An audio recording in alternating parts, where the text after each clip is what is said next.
வவுனியா நகரிலிருந்து 18 கிலோமீட்டர் தொலைவில் அமைந்திருக்கின்ற 5 ஏக்கர் 9 பரப்பு நிலப்பரப்பை கொண்ட இந்த மாபெரும் காணி விற்பனைக்குள்ளது.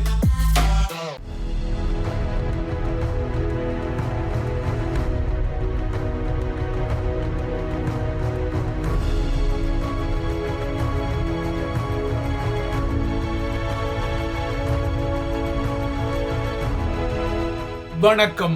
இது ஐபிசி தமிழின் செய்தி வீச்சு. இன்றைய செய்தி வீச்சிலும் இலங்கை மற்றும் உலக நிலவரங்கள் காத்திருக்கின்றன. இலங்கை தீவில் நேற்று வெளிப்பட்ட உள்ளூராட்சி தேர்தல் முடிவுகளில் தமக்குரிய அறுவடைகளை பெற்றுக்கொண்ட கட்சிகளும் அந்த அறுவடை மூலம் தெரிவான பிரதிநிதிகளும் அடுத்த மாதம் 2ஆம் தேதி தாம் பங்கேற்க உள்ள முதலாவது உள்ளூராட்சி கூட்டத்திற்கு செல்லும் போதுதான் அந்தந்த உள்ளூராட்சிகளின் ஆட்சி அதிகாரத்துக்கான புதிய கூட்டணிகளும் பகிரங்கமான அல்லது கமுக்கமான ஆதரவு தளங்களும் வெளிப்பட்டுக் கொள்ளக்கூடும். இதனால் எதிர்வரும் ஜூன் 2 உள்ளூராட்சிகள் தமது முதலாவது கூட்டங்களை நடத்தி கொள்வதற்கு முன்னரே தவிசாளர்கள் ஆகிய தலைவர்களின் தெரிவுக்காக, இல்லையென்றால் மேயர்கள் எனப்படும் முதல்வர்களின் தெரிவுக்காக, அதுவும் இல்லையென்றால் ஆட்சி அமைக்க வேண்டிய பலத்துக்காக முக்கியமான டீல்கள் முடிவுக்கு வர வேண்டும். இவ்வாறான ஒரு நிலை இருப்பதால் இதற்காக ஏற்கனவே அரசியல் தலைகள் தமது மந்திர ஆலோசனைகளையும் பரிந்துரைகளையும் மேற்கொள்ள ஆரம்பித்து விட்டன. நேற்று வெளிப்பட்ட தேர்தல் முடிவுகளில் ஒரு உள்ளூராட்சி கட்டமைப்பில் 50% அதிகமான உறுப்பினர்கள் இருந்தால் புதிய நிர்வாக தெரிவு பிரச்சனைகள் யாவும் அவ்வாறாக 50% மேலான ஆதரவை கொண்டுள்ள தரப்பை சார்ந்து இருப்பதால் அதில் பெரிதும் பிரச்சனைகளுக்கு வாய்ப்பில்லை. ஆனால் நாடளாவிய ரீதியில் நேற்று வெளிப்பட்ட முடிவுகளை நோக்கும் போது பல உள்ளூராட்சிகளில் தனியே ஒரு தரப்பு ஆட்சி அமைக்கும் வகையில் 50% அதிகமான பெரும்பான்மை பலம் இல்லாததால் கட்டாயமாக புதிய கூட்டணிகள் மற்றும் புதிய டீல்கள் ஆட்சி அதிகாரத்துக்காக தேவைப்படுகின்றன. இதற்குள் புதிதாக உள்ளூராட்சிகளில் ஆட்சி அமைக்கும் தரப்புகள் தமக்குரிய பதவி நிலைகளை நியமித்துக் கொள்ளும் போது அதில் பெண் பிரதிநிதித்துவத்துக்கும் உரிய வகிவாகம் வழங்கப்பட வேண்டும் என்ற விடயத்தில் ஸ்ரீலங்காவின் தேர்தல் ஆணையகம் கராராக இருப்பதால் சில கட்சிகளுக்கு அதுவும் ஒரு முக்கியமான தலையீடியாக மாறுகின்றது. நாடளாவிய ரீதியிலான உள்ளூராட்சி தேர்தல் முடிவுகளில் ஸ்ரீலங்காவின் ஆட்சி தரப்பாக உள்ள ஏகேடிஆரின் தேசிய மக்கள் சக்திக்கு 3921 இருக்கைகள் கிடைத்துள்ளன. எனினும் சுமார் 100 உள்ளாட்சிகளில் மட்டுமே ஏகேடிஆரின் தரப்புக்கு பெரும்பான்மை பலம் இருப்பதால் அவ்வாறான சபைகளில் ஏகேடிஆர் தரப்புக்கு ஆட்சி அமைப்பதில் சிக்கல்கள் ஏதுமில்லாது. ஆனால் அதற்கு அப்பால் ஏனைய கட்சிகளில் அதற்கு ஒரு தங்கினத்தோம் நிலை இருக்கத்தான் செய்கின்றது. ஏகேடிஆர் தரப்பின் இந்த தங்கினத்தோம் நிலைக்கு அடுத்தபடியாக ஸ்ரீலங்காவின் பிரதான எதிர்க்கட்சியாக இருக்கும் சஜித் பிரேமதாசவின் ஐக்கிய மக்கள் சக்தி 1766 இருக்கைகளை நாடளாவிய ரீதியில் பெற்றுள்ளது. சஜித் அணிக்கு அடுத்தபடியாக ராஜபக்சக்களின் தாமரை மொட்டு அணியான பொதுஜன பெரமுன 742 இருக்கைகளை பெற்றுள்ளது. வடக்கு கிழக்கின் தேர்தல் முடிவுகளை பொறுத்தவரை ஏற்கனவே நீங்கள் அறிந்தது போல கடந்த 2 தேர்தல்களில் இழந்த தனது கட்டுப்பாட்டை தமிழரசு கட்சி மீண்டும் எடுத்துள்ளமை தெரிகிறது. நாடளாவிய ரீதியில் வெளிப்பட்ட தேர்தல் முடிவுகளுக்கு பின்னர் ஏகேடிஆர் தரப்பு மீண்டும் உற்று நோக்கப்படுவதற்கு காரணங்கள் உள்ளன. நாடளாவிய ரீதியில் ஏகேடிஆரின் திசைகாட்டிக்கு ஏனைய கட்சிகளை விட வலுவான ஒரு மக்கள் ஆணை இருப்பது என்னவோ உண்மைதான். ஆனால் அதே தரப்பு கடந்த அரசு தலைவர் தேர்தல் களத்திலும் நாடாளுமன்ற தேர்தல் களத்திலும் பெற்ற அறுவடைகளுடன் ஒப்பிட்டுக் கொள்ளும் போது நேற்றைய தேர்தல் முடிவுகள் அதற்கு குறைவான வாக்குகளையே பெற்று தந்துள்ளன. இந்த முறை அது தோராயமாக நாடளாவிய ரீதியில் 45 லட்சம் வாக்குகளை, அதாவது 43% வாக்குகளை பெற்று அது பிரேக் அடித்து விட்டது. ஆனால் கடந்த நவம்பரில் நடைபெற்ற நாடாளுமன்ற தேர்தலில் 68% வாக்குகளையும் நாடாளுமன்றத்தில் 3/2 பெரும்பான்மைக்கு அப்பாலான ஒரு வெற்றியையும் ஏகேடிஆர் தரப்பு பெற்றிருப்பதால் புதிதாக கிட்டிய தேர்தல் முடிவுகள் அதற்கு முக்கியமான உரசலாகவும் உறுத்தலாகவும் மாறியுள்ளது. எனினும் விழுந்தாலும் மீசையில் மண் ஒட்டாத குறையாக உள்ளூராட்சிகளின் புதிய நிர்வாகங்கள் சுத்தமாக இருக்கும் வகையில் ஒரு சிஸ்டம் சேஞ்ச் வேண்டுமென்ற தமது அழைப்புக்கு நாட்டு மக்கள் செவிசாய்த்ததாக ஜேவிபி ஆகிய மக்கள் விடுதலை முன்னணி முகமன் கூறிக்கொள்கிறது. எனினும் அறுவை சிகிச்சை வெற்றி நோயாளி செத்தான் என்பது போல பல சபைகளில் ஆட்சி அமைப்பதற்குரிய பெரும்பான்மை பலத்தை ஏகேடிஆர் தரப்பு பெறவில்லை என்பது அதற்கு கசப்பான ஒரு யதார்த்தமாக உள்ளது. குறிப்பாக இந்த தேர்தலில் நகர்ப்புறங்களிலும் வடக்கு கிழக்கிலும் ஏகேடிஆர் தரப்புக்கு அடிகிட்டியது. அதிலும் சுட்டிப்பாக ஏகேடிஆரின் வலதுகர தளபதிகளில் ஒருவராகவும் இரண்டாம் தலையாரியாகவும் இருக்கக்கூடிய பிரதமர் ஹரணி அமரசூரியா கொழும்பில் வாய்கிலிய கத்தி கத்தி பரப்புரைகளை நடத்தி கொண்ட போதும் கொழும்பின் மாநகர சபையை கட்டுப்பாட்டுக்குள் கொண்டு வரும் அளவுக்கு திசைகாட்டிக்கு வாக்கு அறுவடையின் திசை வலித்துக் கொள்ளவில்லை. கொழும்பு மாநகர சபையில் உள்ள 117 இருக்கைகளில் தனியான ஒரு தரப்பாக அதிக இடங்களை ஏகேடிஆர் தரப்பு வென்று 48 இருக்கைகளை பெற்ற போதிலும் பெரும்பான்மை ஆசனங்களை ஏனைய கட்சிகளே கொண்டுள்ளன.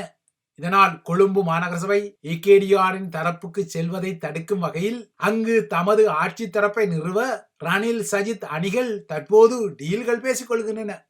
பல வருடங்களாகவே கொழும்பு மாநகர சபையை தமது இறுக்கமான பிடிக்குள் வைத்திருந்த ஐக்கிய தேசிய கட்சி இப்போது வலுவிழந்து 13 உறுப்பினர்களை மட்டும் கொண்டுள்ள நிலையில் இந்த ஐதேகா ஐக்கிய மக்கள் சக்தி டீல் பேசப்படுகின்றது.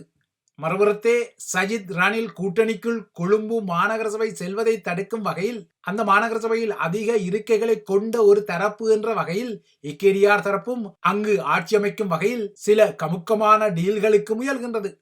இந்த தேர்தல் முடிவு திசைகாட்டி தன்னைத்தானே மிகப்படுத்தி கடந்த சில மாதங்களாக இலங்கையருக்கு காட்டிய காட்சிப்படுத்தலை தோலுரித்து காட்டிவிட்டதாக சஜித் அணியின் முக்கிய முகமான ஹர்ஷடி சில்வா எள்ளல் செய்திருக்கின்றார்.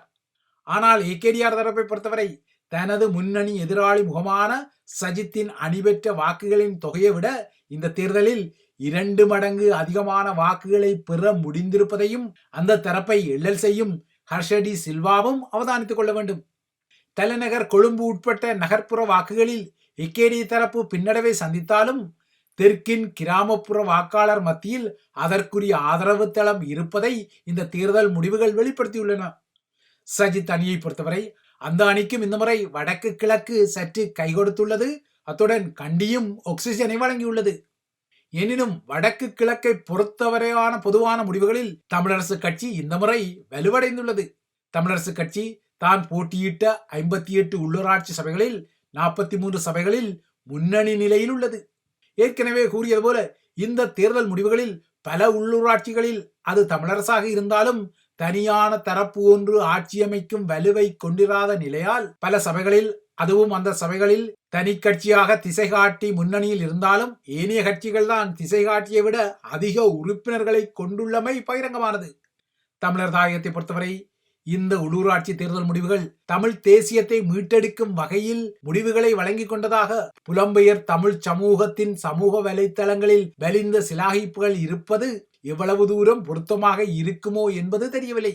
வீதிகளில் இருக்கும் குப்பைகளை அள்ளிக்கொள்வதற்கும் வீதியோர விளக்குகளை பொருத்தும் பணிகளுக்கும் பொறுப்பாக இருக்கக்கூடிய இந்த உள்ளூராட்சி சபைகள் கடந்த 2018 இடம்பெற்ற தேர்தல் முடிவுகளிலும் தமிழ் தேசிய கட்சிகளின் கைகளில் இருக்கும் வகையில் தான் முடிவுகளை வெளிப்படுத்திக் கொண்டன. ஆனால் கடந்த காலங்களில் இவ்வாறாக தமிழ் தேசிய கட்சிகளின் கரங்களில் இருந்த இதே உள்ளூராட்சி சபைகள் முறையாக செயற்படவில்லை என்ற விசனங்களும் இருக்கத்தான் செய்தன.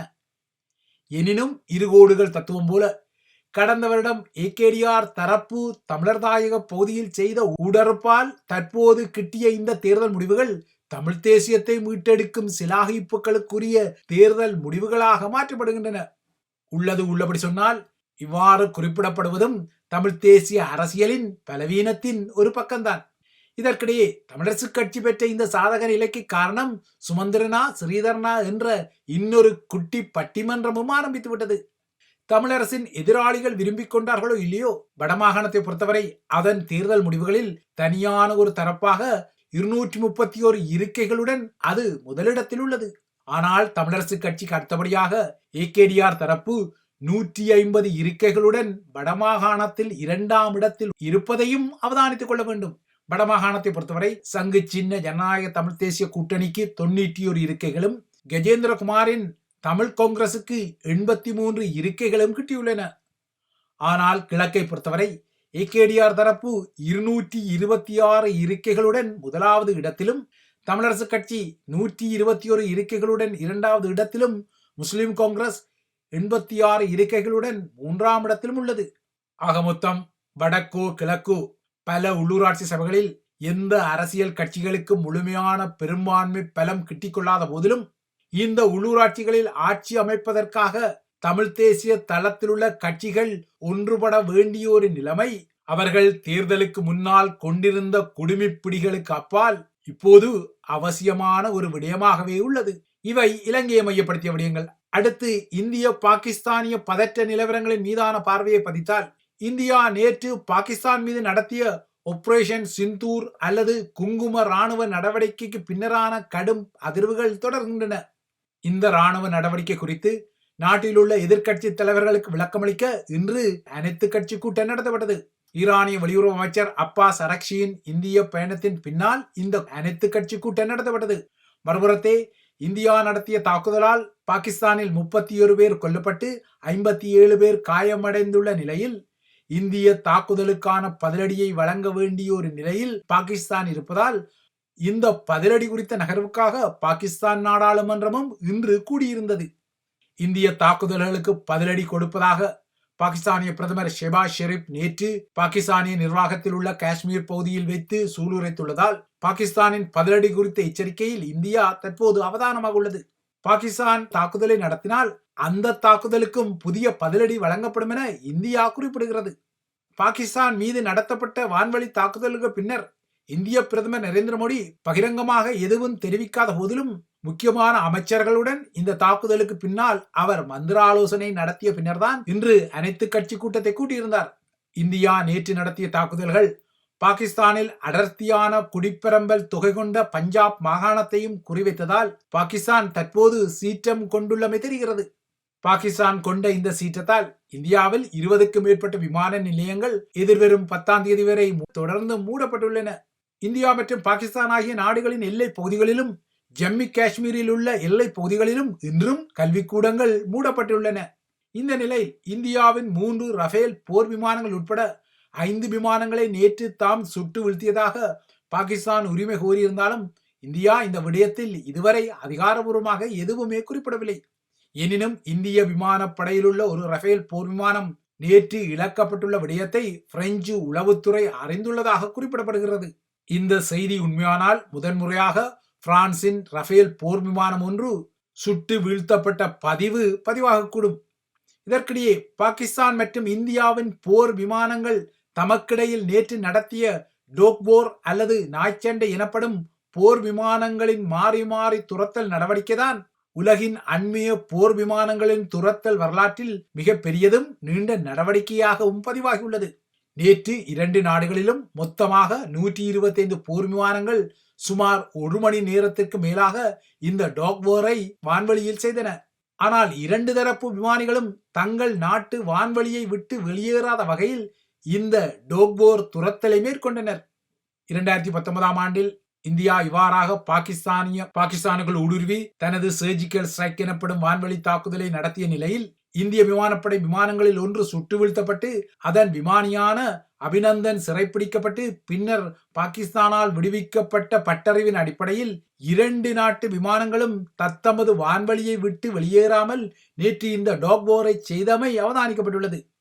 இந்தியா நேற்று நடத்திய தாக்குதலில் பாகிஸ்தானை தளமாக கொண்டு இயங்கும் முகமது நபியின் ராணுவம் என பொருள்படும் ஜெய்ம் இஸ்லாமிய அமைப்பின் தலைவர் மசூத் அசாரியின் 5 குழந்தைகளும் உறவினர்களுமாக 10 பேர் பலியானமை உறுதிப்படுத்தப்பட்டுள்ளது.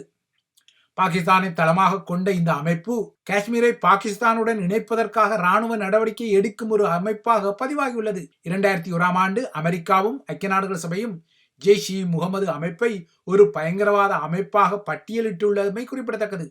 அடுத்து உலகின் ஏனைய விடயங்களை நோக்கிக் கொண்டால், உலகின் கத்தோலிக்க ஆன்மீக தலைமையகமாக கருதப்படும் வத்திக்கானுக்கு புதியதொரு பாப்பரசரை தெரிவு செய்யும் நகர்வுகள் இன்றும் தொடர்கின்றன. இதனால் வத்திக்கானில் உள்ள சிஸ்டன் தேவாலயத்தின் கூரையில் பொருத்தப்பட்ட புகைப்போக்கின் மீது இன்றும் ஊடக கண்கள் நிலைத்துள்ளன.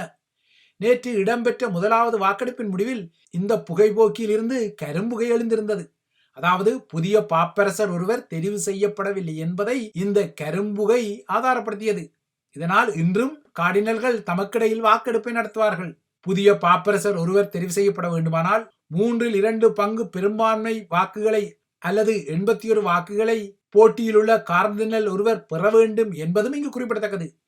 இறுதியாக ஐரோப்பா உட்பட்ட உலக நாடுகள் இன்று இரண்டாம் உலகப் போரின் 80ஆம் ஆண்டு நிறைவை குறிக்கும் VE டே அல்லது ஐரோப்பாவின் வெற்றி தின நிகழ்வுகளை நடத்தி வருகின்றன. 1945 ஜெர்மனியின் சரணாகதியுடன் 6 ஆண்டுகளாக இடம்பெற்ற இரண்டாம் உலகப் போர் முடிவடைந்த வரலாற்று தருணத்தை குறிக்கும் வகையில் திருவிருந்துகள், இசை நிகழ்ச்சிகள் மற்றும் இராணுவ படைய அணிவகுப்புகள், வான் சாகசங்கள் உட்பட்ட நிகழ்வுகள் பல நாடுகளில் நடத்தப்படுகின்றன. ரஷ்யா நாளை தனது தரப்பில் இந்த வெற்றி தினத்தை கொண்டாட தயாராகி வரும் நிலையில் உள்ளூர் நேரப்படி நேற்று நள்ளிரவிலிருந்து உக்ரைன் உடனான 3 நாள் போர் நிறுத்தம் ஆரம்பித்துள்ளதாக ரஷ்யா அறிவித்துள்ளது. ஆனால் இந்த போர் நிறுத்தத்தை உக்ரைன் ஏற்றுக்கொள்ளவில்லை என்பது இன்னொரு விடயமாகும். இவைதான் IBC தமிழின் செய்தி வீச்சு. தொடர்ந்தும் IBC தமிழுடன் இணைந்திருங்கள்.